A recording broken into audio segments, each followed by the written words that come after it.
Hello everyone, আসসালামু আলাইকুম। আমি চলে আসছি বাংলাদেশের রাজধানী ঢাকা বসুন্ধরার শপিং কমপ্লেক্সে। গাইজ, আমি খুবই এক্সাইটেড। ভাবা যায় আমার মতো একজন সাধারণ মানুষ এই শপিং মলে? গাইজ, চলুন ভেতরে যাওয়া যাক দেরি না করে। প্রবেশ পথেই গার্ড ও পাশটায় লেডিস গার্ড লেডিসদের চেকিং করার জন্য।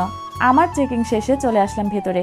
ভেতরে ঢুকেই যা দেখলাম তাতে মনে হচ্ছে আমি ইউরোপ বা আমেরিকার কোনো শপিং মলে আছি। এই শপিং মলটা এতটাই আধুনিক, বোঝা যাচ্ছে না যে আমাদের বাংলাদেশের কোনো শপিং মল। বসুন্ধরা শপিং মলটি নিয়ে ছোট্ট একটি ইনফরমেশন আপনাদের জন্য। এই বসুন্ধরা শপিং মলটি 21 তলা বিশিষ্ট একটি ভবন।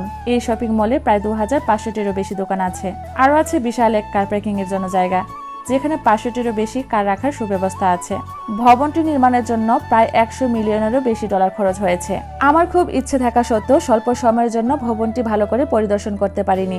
গাইজ, এই রুফটপ সার্কেলটা এত সুন্দর, আমি তো বারবার ফিরে ফিরে তাকাচ্ছি। চোখে শান্তি। গাইজ, আমার সামনে যে গাছটি দেখতে পাচ্ছেন, এটি জীবন্ত প্রাণবন্ত মনে হলেও এটি একটি কৃত্রিম গাছ। চলন্ত সিঁড়ি। গাইজ, আমি কিন্তু কখনো এসব চলন্ত সিঁড়িতে উঠি নাই।